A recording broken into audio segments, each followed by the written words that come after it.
The back door opened, rain dripping off her coat. She got in and just said, "Keep driving until I say stop." Her voice stuck in my head longer than I expected. She kept her hands pressed on her knees, eyes straight ahead, never at me. The meter clicked on, the turn signal felt louder than usual, and I eased into light traffic on 5th. Steam rose out of the grates. Normally, I would have asked where exactly she wanted to go, but something in her tone kept me quiet. The wheel felt cold, slick under my palms. Stores were closing, neon signs dimming, umbrellas passing by. She never turned my way, just kept staring ahead. I tried once. "Any preference?" My voice low, like intruding on a private room. Nothing came back. Just her steady breathing, the kind you hear in hospital wards or in bunks at 3 a.m. So I kept driving, south on Broadway, then east at Houston. The air smelled like beer and old trash. A guy stumbled across Bowery, yelling at nobody. She didn't react at all, just sat the same way. At Delancey, the light turned red. She said quietly, almost a whisper, "Go." I went through, tires hissing on the wet road. We rolled onto the Williamsburg Bridge, lanes almost empty, the East River dark under us. She leaned a little toward the window on her side. A truck went past, and the bridge shook. I thought about asking again where she was headed, but the way she sat told me it wasn't worth it. Brooklyn streets were quiet, most warehouses dark. A cat ran across my headlights. The radio was giving off static, so I shut it off. Then she spoke again, same even tone. "Keep driving." All right. I kept rolling, deeper into streets slick with rain and smelling of iron and brick, her eyes dragging us forward like a compass only she could read.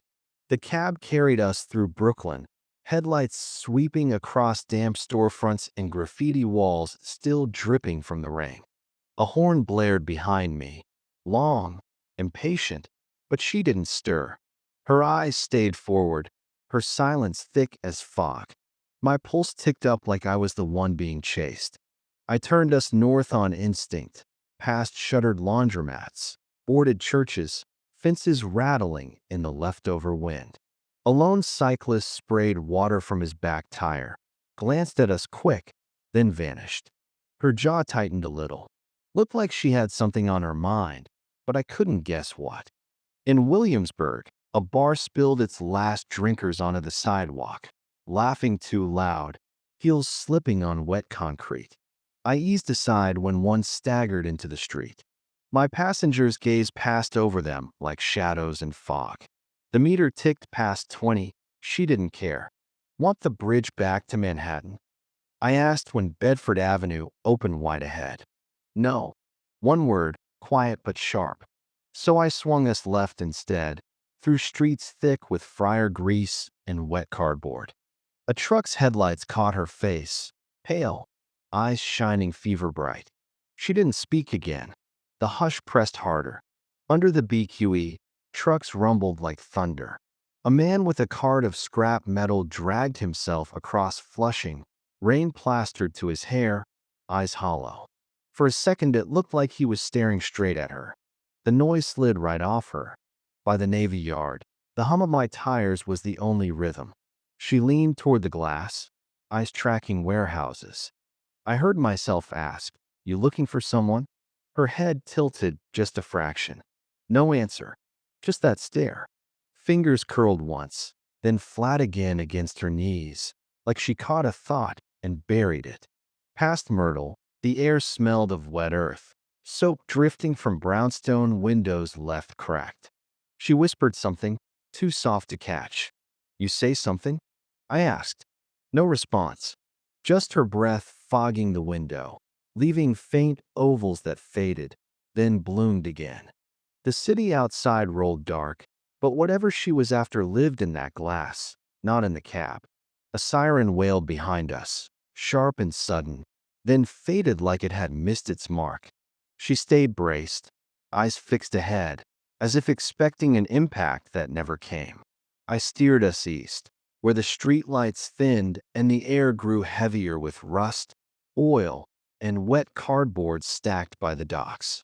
A freight train clattered above on the tracks, metal screaming through the night. For the first time she moved, just her head, tilting to follow the sound until it vanished. Then stillness again. At a dead intersection, traffic lights wrapped in black plastic.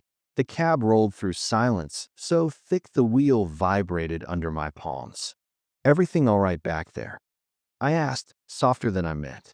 She didn't answer. In the glass, I thought I saw her mouth twitch, like she almost smiled, but it passed quick. We passed warehouses with rusting trucks, graffiti curling on walls. Under a lone lamp, a figure sorted cans into a bag, the clink of glass sharp as coins. She leaned forward then, just inches, enough to shift the cab's balance. Her breath fogged the window in a slow oval, like she was watching something only she could see. I tightened my grip on the wheel. The quiet felt wound-tight, waiting to snap. Turning south, chain-link fences hemmed us in, weeds spilling across cracked concrete. Cats scattered in headlights, eyes flashing gold. She whispered then, just one fractured syllable. "East." "You mean keep east?" I asked. No reply, only her sharper gaze, fixed on the road stretching forward. So I took the hint. We moved deeper into the hollowed-out industrial blocks, city bones left standing after the flesh had rotted away. The cab rattled with every small imperfection, the loose panel under the dash, the whistle of air through a cracked seal. With no other noise, those flaws filled the space. At a stop, a man in coveralls crossed with a lunchbox, shoulders bent. He never looked up. She followed him with her eyes until he was gone. It was like she had a map no one else could see, each block chosen by that invisible thread in her stare. We rolled under another stretch of tracks, drops of water tapping the roof like fingers. She tilted her head, following the sound. For a moment I thought she might speak, but instead she exhaled slow, fogging the glass. A faint trace of perfume drifted through the cab, floral, out of place against the rust and oil outside, gone as quick as it came. The bridge loomed ahead, steel ribs slicing the sky. I steered us up the ramp, the tires humming louder as we climbed. Behind us, Manhattan blurred into smears of color over black water. She leaned toward the window, just enough for the lights to slide across her face in pulses of gold and shadow. Traffic was thin.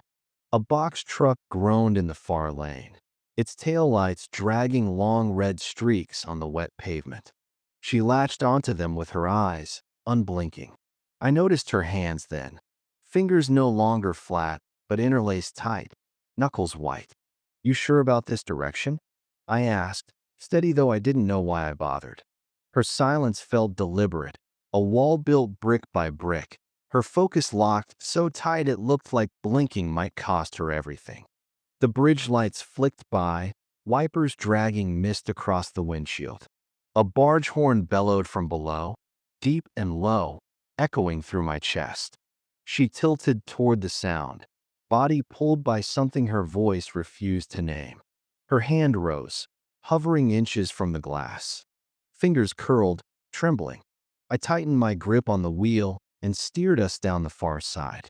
Flatbush spread wide and empty, pavement shining black as ice. Storefronts shuttered, graffiti fresh on gates. Teenagers smoked under a bus shelter. Her eyes stayed fixed ahead, every distraction sliding past like it wasn't real. For the first time, her voice carried something human, softer. "Not yet." I nodded though she couldn't see. The silence pressed heavier, broken only by the hollow click of my turn signal at empty intersections. In the rear view, her eyes flashed wet once in the street lamp glow, then dark again. She leaned forward, whispering. Almost. The cab rolled on, deeper into blocks where brick walk-ups slept dark and a stray dog shook rain off under the curbside light. A single street lamp ahead flickered like it couldn't decide if it belonged to night or dark. She leaned forward, eyes locked on that failing light, her breath fogging the glass in soft ovals. "Turn left," she said suddenly. Her voice carried weight now, less rehearsed, almost alive. I obeyed, the wheel cold in my palms. The cab nosed onto a narrower block, brownstones lined in damp brick, stoops slick from rain. Trash bags slumped at the gates like tired figures. The air smelled different here, wet leaves, laundry soak drifting down from open windows. She raised her hand, fingertips on the glass. She was still stiff, but a little less tense than before. "Slower," she said. I eased off the pedal. Shadows stretched long across fences and rails. A bicycle lay tipped by a hydrant, wheels glinting in the beam. Her chin lifted slightly, gaze fixed ahead. "Right here," she said. I pulled to the curb. The building looked like any other. 3 stories, brick worn, windows black. A sagging iron gate creaked in the wind. She didn't move at first, just stared at it as though it owed her something. "You sure this is it?" I asked, quiet. A single nod. She sat there for a moment with her hand on the glass. Then she opened the door, slow hinge creaking. Cold air came in, smelling of wet leaves. She stepped out, coat brushing the seat, shoes on the curb. She didn't look back. Under the sputtering lamp, she seemed smaller, sliced in and out of shadow. She lifted her eyes to the door, rooted there. I waited behind the wheel, half expecting a signal, a reason. Nothing. The cab light went out as the door shut. She walked through the gate, slow steps on the cracked path. The building looked dark. I sat with the motor idling, listening. No key, no voice, nothing but the drip from a gutter and that lamp buzzing overhead. When she finally turned, it wasn't toward me. Her eyes passed over the cab like I wasn't there. She walked off slow into the night, her steps thinning into silence until even that was gone. I waited longer than I should have, then reached over and killed the meter. The hush inside the cab grew heavier without its faint electric tick. In the mirror, the building shrank behind me, brick by brick, until it was just another piece of Brooklyn night. What stayed with me wasn't just the silence.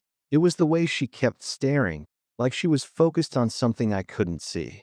That image stuck sharper than I wanted. It dragged up a memory. Another night, another rider clutching a paper bag like it had lungs. He never said what was inside. That kind of silence still circles me.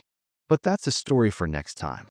If you're still riding these nights with me, hit subscribe. You won't want to miss it.